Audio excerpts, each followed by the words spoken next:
On a more serious thing, we had the opportunity to follow the mandate from the American people and work together last week and with the new administration to tackle our problems with a shared sense of resolve. We were all, a week ago yesterday, we were all there on the inaugural stand.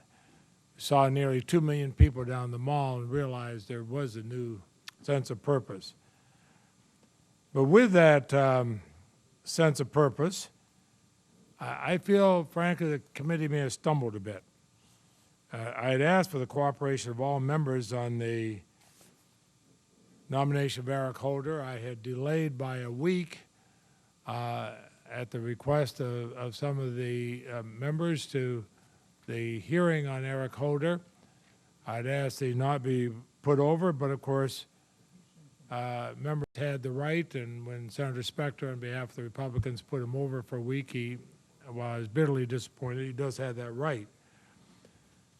But as the President has said, there are a lot of challenges facing the country, the American people. He's urged us to put aside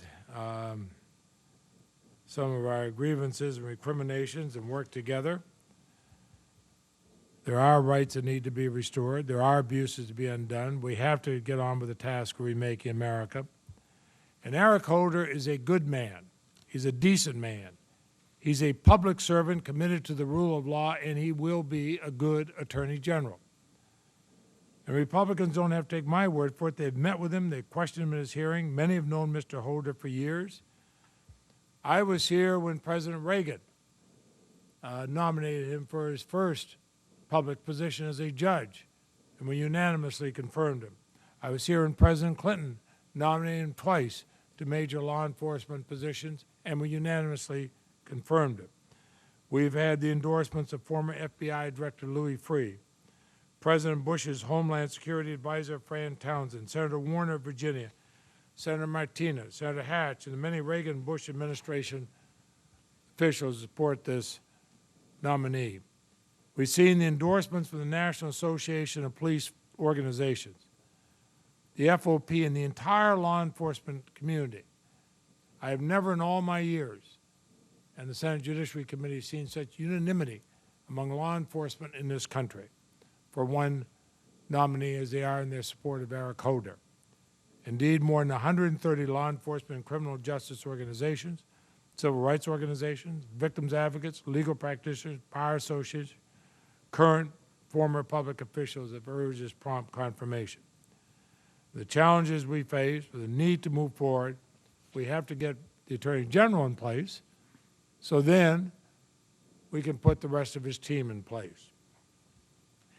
He has demonstrated he's committed to restoring the rule of law. And as President Obama said in his inaugural address, to reject his faults, a choice between our safety and our ideals. I'm more convinced than ever that Eric Holder is the man to reinvigorate the Department of Justice, be a key member of the President's national security team. He's going to pursue the Justice Department's vital missions with skill and integrity, independence. I questioned him at his hearing. He gave his commitment to respect the Second Amendment to right to bear arms as an individual right guaranteed by our Bill of Rights. As you know, as many of you know, Vermont has the least gun laws of any state in the nation. We also have the lowest crime rate of any state in the nation. He said that he would not do anything to change our laws. I asked him to work with me on a media shield law. He said he would. I asked him about revitalizing the Freedom of Information Act, something Senator Cornyn of Texas and I have worked on so hard, and he was agreeable to that. In his first full day in office, President Obama took action on that score. And once confirmed, Attorney General Holder can bring that disclosure policy to fruition so the federal government is more open to the American people. I asked him about anti-crime initiatives and strengthening the Violence Against Women Act and defending the Voting Rights Act. In all these matters, he is straightforward and supportive. So I look forward to working with him. He said his priorities would be the safety and security of the American people and reinvigorating the traditional work of the Justice Department in protecting the rights of Americans. Of course, and I would note this, and I certainly note there's someone now in my 35th year here, any senator is free to oppose the nomination and vote against confirmation. But I think in this instance, a vote against him would put that senator on the wrong side of history. I believe we take a step back, look at the big picture and the best interest of this country. Eric Holder is someone who deserves our support. He merits our votes. In order to serve effectively as Attorney General, he's going to need the help of every single senator, Republican and Democratic alike. Challenge is too great not to join together. We want to have prompt consideration. I've already talked with Senator Specter about that, hoping that we can bring this up for a vote tomorrow, but then to go forward in the entire Justice Department leadership.